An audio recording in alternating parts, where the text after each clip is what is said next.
ஸ்ரீகுருப்யோ நமஹ. வாக்கர்த்தா விவசம்பிருக்தௌ வாக்கர்த்தா பதிபக்தயே ஜகத பிதரவு வந்தே பார்வதி பரமேஸ்வரவ்.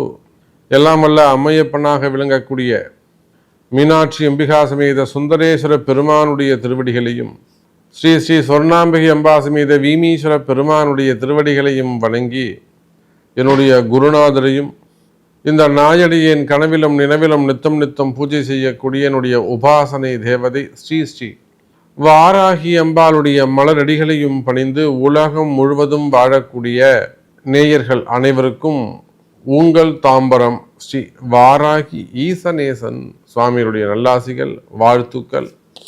ஜெய் வாராகி, ஜெய் ஜெய் வாராகி. ஸ்ரீ குருப்யோ நமஹ.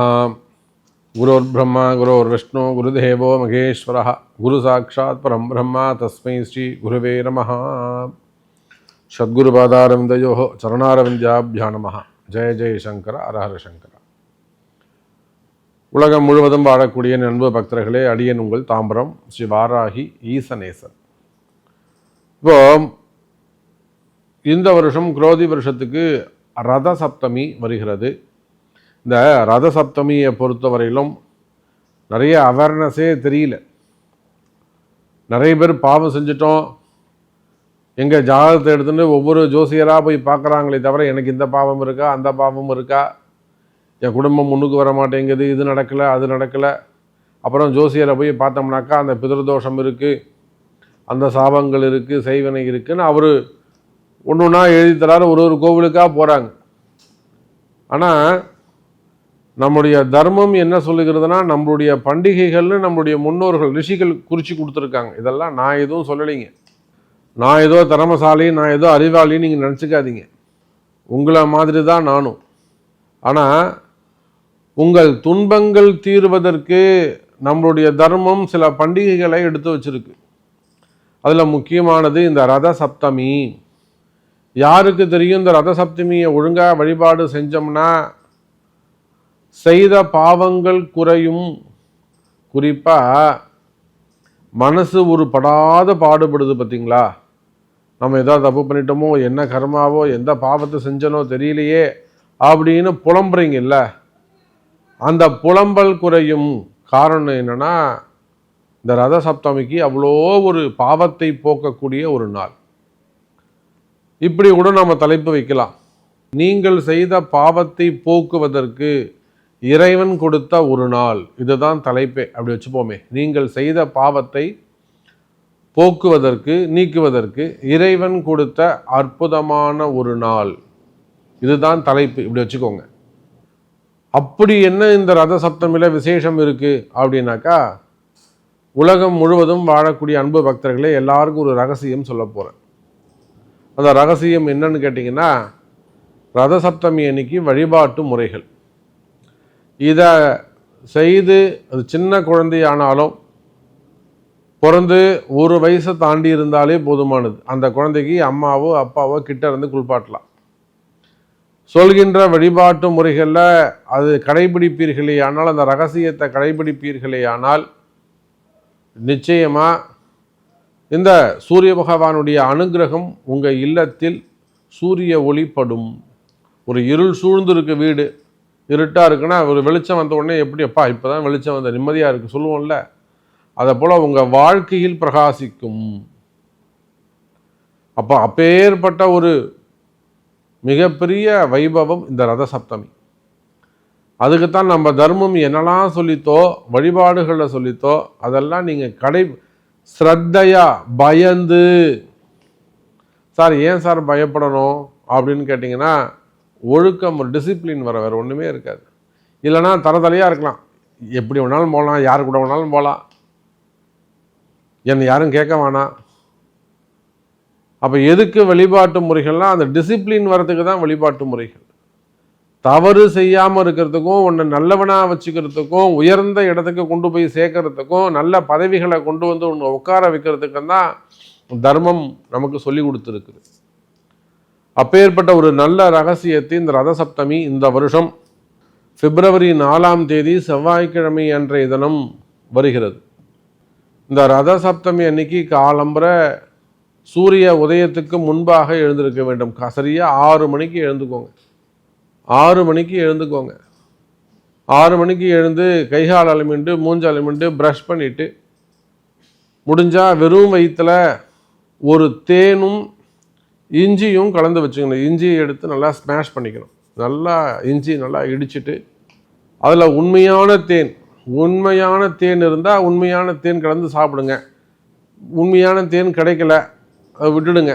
வெறும் இஞ்சியை மட்டும் ஸ்மாஷ் பண்ணிவிட்டு கூட ஒரே ஒரு வெல்லம் வச்சு, ஒரு சின்ன இனுக்கு கடுகளவு வெல்லம் வச்சு அந்த இஞ்சியை வெல்லத்தையும் கலந்து வெறும் வயிற்றில் சாப்பிட்ருங்க.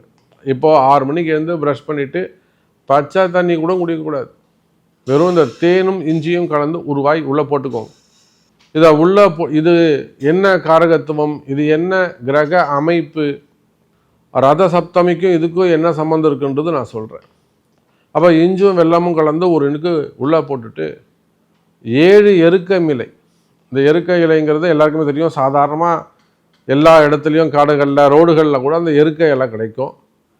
அந்த எருக்க இலை அப்படி சப்போஸ் நீங்கள் சிட்டியில் இருக்கீங்க, வெளியூரில் இருக்கீங்க, வெளிநாடுகளில் இருக்கீங்கன்னா, நம்ம கிரி ஸ்டோருக்கு பார்த்தீங்களா, அந்த மாதிரி கடைகள்லாம் உங்களுக்கு அந்த எருக்க இலை கிடைக்கும். அந்த எருக்க இலையும் பச்சரிசி அல்லது பச்சை நெல்லுங்கிறது கிராமாந்தத்தில் கிடைக்கும். சிட்டிக்குள்ளே அது கிடைக்கிறது கஷ்டம். அதுவும் நம்ம கிரி போன்ற ஸ்டோரில் நீங்கள் கேட்டு பார்க்கலாம்.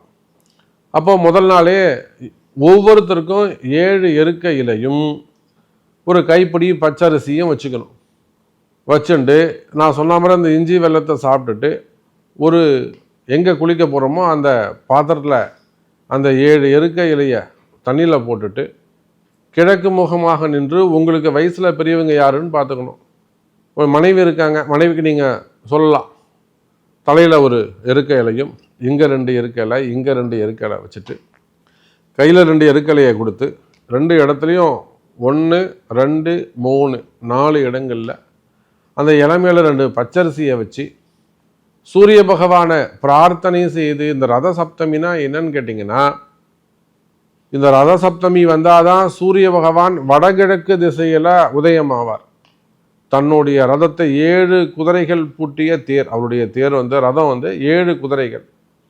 அந்த 7 குதிரைகள் 7 வண்ணங்களை குறிக்கும். நீங்கள் அதான் சொல்கிற வானவில் ரெயின்போன்னு சொல்கிறோம்ல, அதுதான் அது மல்டி கலர். இந்த ரெயின்போ எதனுடைய அடையாளம்? சூரியனுடைய ரதத்தின் குதிரைகளுடைய அடையாளம். 7 கலர். அப்போ சூரிய பகவான் தென்கிழக்கு பகுதியிலிருந்து வடகிழக்கு பகுதியில் உதயமாக போகிறார்னு அர்த்தம். இது இன்னும் கூட சொன்னாக்கா, அந்த காலத்தில் நெல்லெல்லாம் அறுவடைக்கான காலம், வசந்த காலம், நல்ல அருமையான காலம் பிறக்குது, நல்ல நேரம் பிறக்குதுன்னு அர்த்தம். அறுவடைக்கான காலம், வசதி வாய்ப்பு வரப்போகுது, வருமானம் வரப்போகுது, வீட்டில் விசேஷம் வரப்போகுது அப்படின்னு ஒரு மகிழ்ச்சியான காலம். அதுதான் இந்த ரத சப்தமி தொடக்கம். இந்த ரத சப்தமி தொடங்கினாதான் தேவர்களுக்கு பகல் பொழுது தொடங்கினதா அர்த்தம். இப்போ மார்கழி மாதம் அதிகாலை பொழுதுன்னு சொல்கிறோம்ல, அது 4:30 6. இந்த ரத சப்தமி வந்தாதான் தேவர்களுக்கு சூரியன் உதயமாகுதுன்னு அர்த்தம். அப்போ ரத சப்தமி எவ்வளோ முக்கியம்னு பார்த்துக்கோங்க. சூரியன் உதயமானாதான், ரத சப்தமி வந்தாதான் தேவர்களுக்கு, மேலோகத்துக்கு பகல் பொழுது உதயமாக சூரியன் வந்துட்டாருன்னு அர்த்தம். ஆடி மாதம் வந்துட்டா சூரியன் அஸ்தமனம் ஆயிட்டாருன்னு அர்த்தம் தேவர்களுக்கு. அப்போது சுவாமிகள் எல்லாம் சந்தோஷமாக இருக்கக்கூடிய காலம். அப்போது செஞ்ச பாவங்களை நிவர்த்தி செய்வதற்கு ஒரே ஒரு நெருப்பு, பெரும் நெருப்பு வேணும். பெரும் நெருப்பு யாருன்னா சூரியன் தான். உங்கள் பாவத்தை எல்லாம் போக்கணும். பாவம் கொஞ்சம் கொஞ்சமாவா செஞ்சுருக்கோம், கண்ணாமுன்னான்னு பண்ணியிருக்கோம். தெரிஞ்சியும் தெரியாமலும் அடாவடியாக அராஜகமாக எவ்வளோ துன்பங்கள், எவ்வளோ பாவங்களை செஞ்சுருக்கோம். அப்போ அந்த பாவங்களை எல்லாம் போக்க வேண்டும் என்று சொன்னால் அதுக்கு யார் வரணுங்க? சூரியன் தான். அப்போது அன்றைக்கி காலம்புற அந்த இஞ்சியும் வெல்லமும் கலந்து, அல்ல இஞ்சியும் தேனும் கலந்து சாப்பிட்டுட்டு வெறும் வயிற்றோட மேலே வெளியில் வச்சு பண்ணால் ரொம்ப சந்தோஷம். ஓப்பன் பிளேஸாக இருந்தால் ரொம்ப சந்தோஷம். மொட்டை மாடியாக இருக்கலாம், வாசப்படியாக இருக்கலாம், தோட்டமாக இருக்கலாம். அங்கே ஒரு பக்கெட்டில் தண்ணி பிடிச்சி இந்த 7 இலையை போட்டு அலம்பிட்டு, உங்களுக்கு பெரியவங்க இருந்தாங்கன்னா பெரியவங்களை வச்சு வைக்க சொல்லுங்கள். நீங்கள் தான் வீட்டில் பெரியவங்களாக இருப்பீர்களே, ஆனால் உங்கள் சின்ன பசங்களுக்கெல்லாம், உங்கள் பசங்களுக்கு சின்ன குழந்தையாக இருந்தாலும் செய்யுங்க. 7 இலையை வைங்க. 7 எருக்க இலையை வச்சு ஒரு நிமிஷம் அந்த இலையை கையில் வச்சுட்டு என்ன செய்யணும்? சூரிய பகவானை பிரார்த்தனை பண்ணிக்கணும். பெருசாக மந்திரங்கள் எதுவும் தேவையில்லை. ஜபாங்குசும சங்காசம் காஷ்டபே ஐயமாதிகுதம் தபோரியம் சர்வ பாபக்னம் பிரணதோஷ்மி திவாகரம். மந்திரம் ஒன்றும் சொல்ல வேணாம். சத்தியனது சாவர்த்தமானம் அதெல்லாம் ஒன்றும் சொல்ல வேணாம். நீங்கள் சாஜா சுவர்ச்சலாம்பா சமேத சூரிய நாராயணாய நமோ நமஹா இது சொல்லுங்களேன். சூர்யாய நமோ நமஹா அப்படி சொல்லுங்களேன். பாஸ்கராய நமஹா, திவாகராய நமஹா. உங்களுக்கு தெரிஞ்ச சூரிய நாமாவளி ஏதாவது ஒரு 11 வாட்டி சொல்லிட்டு மனசார செஞ்ச பாவங்கள் எல்லாம் நிவர்த்தி ஆகணும்பா அப்படின்னு சொல்லி இந்த எருக்க இலையா ஒன்று ஒன்றா தலையிலிருந்து ஒரு அங்கமாக தொட்டு இந்த தோல்ல இருந்து எடுத்து இப்படி நல்லா தொடச்சி விட்டு அந்த குழந்தைக்கு ஒரு 7 சொம்பு தண்ணி இந்த எருக்க இலையோட கொட்டணும். அதை தலைக்கு குளிச்சுட்டு அதன் பிறகு மடியான ஒரு வஸ்திரங்களை உடுத்தி சூரியனுக்கு ஒரு வெத்தலை பாக்கு பழம் வச்சு ஒரு கற்பூரை ஏற்றலாம். முடிஞ்சால் சன்னவதி தர்ப்பணம் பண்ணுறவங்க அது தனியாக இருக்கும். சூரிய பகவான் ஒரு வெத்தலை பாக்கு பழம் வச்சு ஒரு சூரிய நமஸ்காரம், ஒரு கற்பூர ஆரத்தி குடும்பத்தோட மனைவி, நீங்கள், பசங்க எல்லாருமா சேர்ந்து சூரியன் இங்கே ஒரு வழிபாடு செய்வீர்களே ஆனால் இந்த வருஷம் அதி அற்புதமாக உங்கள் பாவங்கள் எல்லாம் விலகி இந்த வருஷம் உங்களுக்கு படு சூப்பராக அமையும் என்பதில் எந்த விதமான சந்தேகமும் இல்லை. ஆகையினாலே உலகம் முழுவதும் வாழக்கூடிய நண்பு பக்தர்களே, நீங்கள் எங்கே இருந்தாலும் இந்த ரத சப்தமியை செய்து பாருங்கள், பாவங்கள் போகும் என்பதை தெரிவித்துக்கொண்டு மீண்டும் ஒரு அற்புதமான பதிவில் உங்களை சந்திக்கிறேன். நன்றி, நமச்சிவாயம். ஜெய் வராகி, ஜெய் ஜெய் வராகி. அன்பு நேயர்களே, இது போன்ற பல பயனுள்ள தகவல்களை நீங்கள் தெரிந்து கொள்ள நம்முடைய சேனலை தொடர்ந்து பார்த்துக்கிட்டு வாங்க. இதுவரையிலும் நம்ம சேனலை சப்ஸ்கிரைப் பண்ணலைன்னா சப்ஸ்கிரைப் பண்ணுங்கள், நோட்டிஃபிகேஷன் பட்டனையும் அழுத்துங்க. பிடிச்சிருந்தா எல்லாருக்கும் ஷேர் பண்ணுங்கள் என்பதை தெரிவித்துக்கொண்டு மீண்டும் வேறொரு அற்புதமான பதிவில் உங்களை சந்திக்கிறேன். நன்றி, நமச்சிவாயம். ஜெய் வராகி, ஜெய் ஜெய் வராகி.